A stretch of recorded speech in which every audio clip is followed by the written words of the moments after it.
It happened on the kind of rainy morning that made the world feel heavier than usual.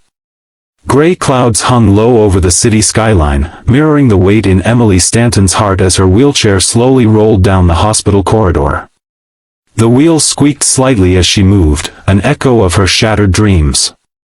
Just 6 months ago, Emily was dancing under stadium lights, the youngest ballet prodigy to ever lead the New York Academy's grand performance.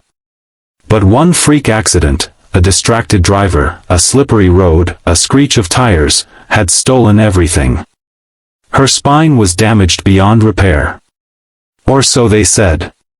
She hadn't walked since. And worse than the paralysis was the loneliness that followed. Everyone called her brave, but they didn't see the nights she cried into her pillow or the way she pretended to be okay just to stop her father from looking at her with that same haunted helplessness. Her father, Charles Stanton, the billionaire CEO of Stanton Global, a man used to fixing problems with money, power, and speed. But no amount of money could buy her legs back. And no amount of power could fix her soul. If you believe in the power of kindness, second chances, and the idea that one ordinary person can change everything, please take a moment to like this video, subscribe to Kindness Corner, and share it with someone who needs a little light today. Your support helps stories like this reach those who need hope the most. Charles had hired the best therapists, neurologists, even controversial foreign experts. He converted one wing of his mansion into a rehabilitation center. But nothing worked. Emily refused to speak most days.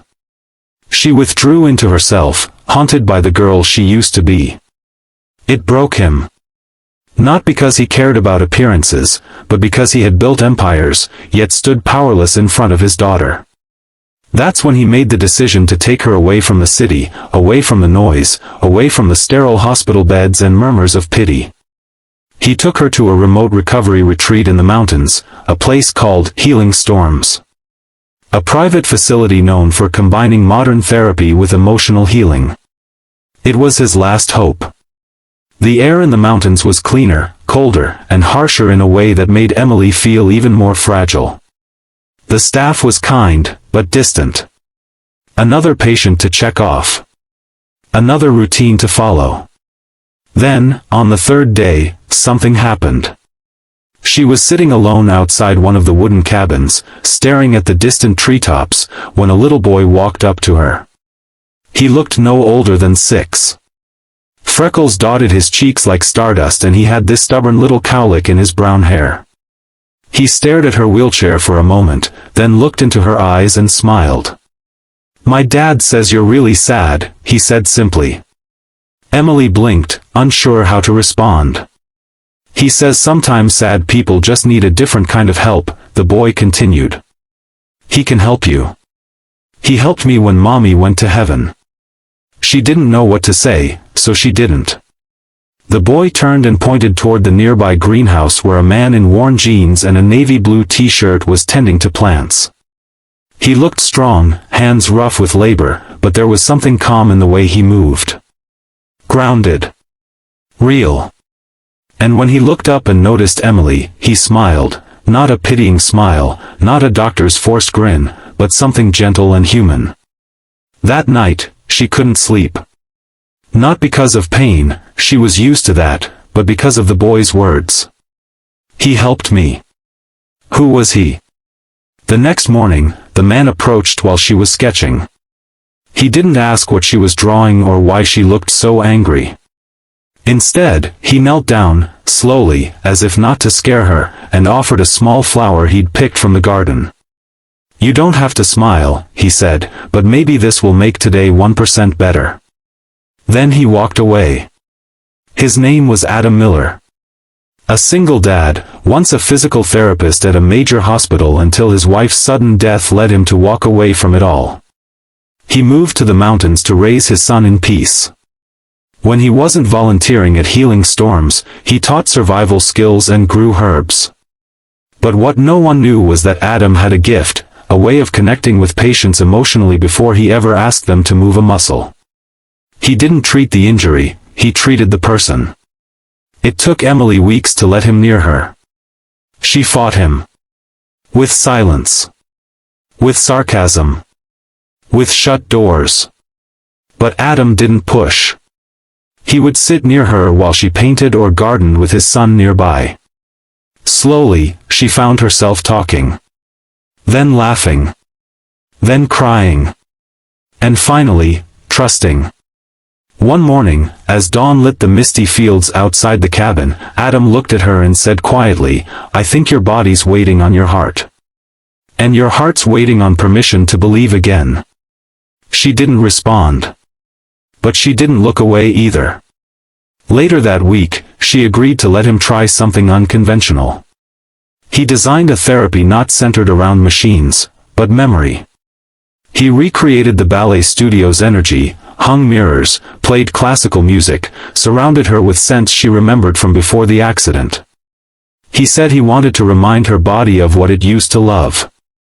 What followed was painful. Agonizing. Unbearably slow. But something was different. She didn't feel like a patient anymore. She felt like a person again.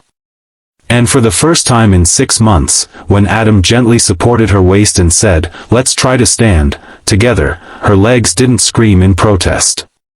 They trembled. But they didn't give out. She didn't walk that day. But she stood for 3 seconds.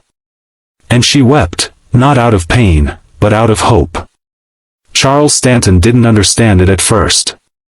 He had hired dozens of professionals, spent millions, and now this ordinary man from nowhere had done what none of them could. He confronted Adam, skeptical and guarded.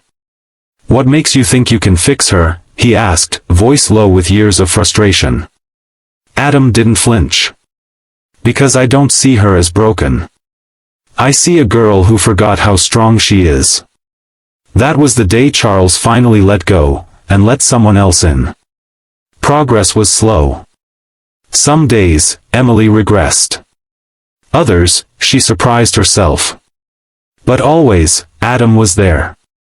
Not with commands. But with calm.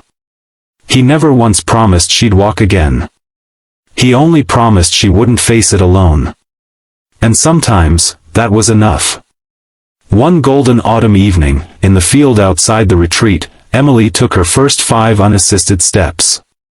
Her son's laughter echoed in the background. Adam smiled quietly.